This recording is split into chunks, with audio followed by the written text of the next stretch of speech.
Excuse me. Excuse me.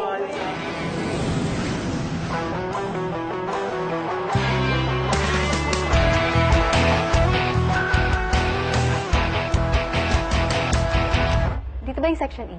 Not here. Go back to the main building. Sabi kasi nung... Are you deaf? Leave! Higher Value International School. Mula sa araw na to, dito na ako mag-aaral. Kaya mo yan, JJ. Wow! Mukhang mayayaman lahat ng tao dito, ah. Excuse me po. Saan po ito? Section E? Ew.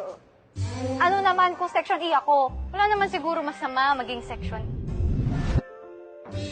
Siya ang bagong classmate ninyo. Let's welcome her. Have a seat. Welcome to Section E. Mr. President, wala ka bang question sa bagong transferee natin? Are you still a virgin?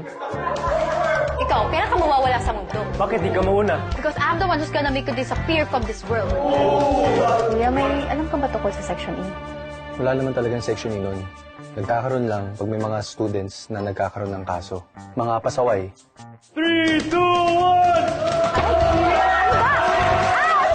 Bakit po walang babae sa Section E? Nalilipat din agad ng section. Siguro dahil hindi naman ganun kabarumbado ang mga babae sa school.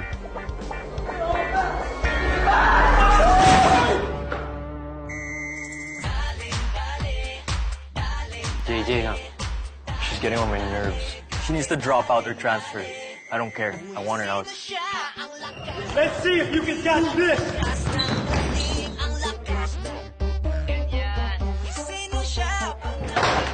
This is off limits.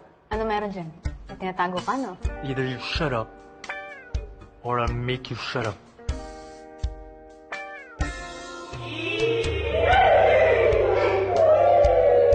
You look like husband and wife!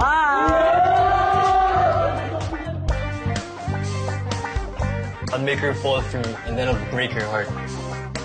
Yung mga babae, gusto nila sa mga easy, kinikilig yan sa ganyan. Aray! Pag ako naging Voldemort dito, alam mo dapat... No. Hold still.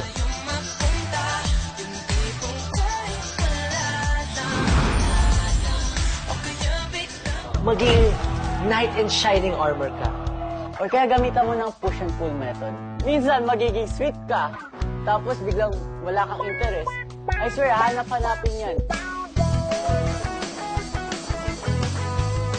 Andito na si JJ! Kainan na! JJ! Once a Section E, always a Section E. Malandi siya.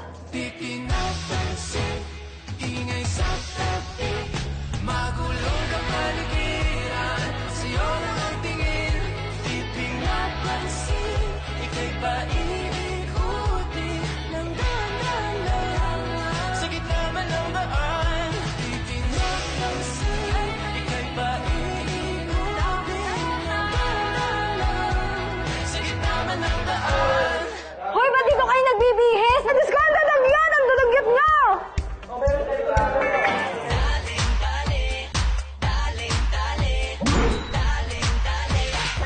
Parang saya mo dyan ah. Ganda ba naman? Tia, ano tingin mo sa akin? Hayok-hayok sa katawan. Kaya papayat nyo?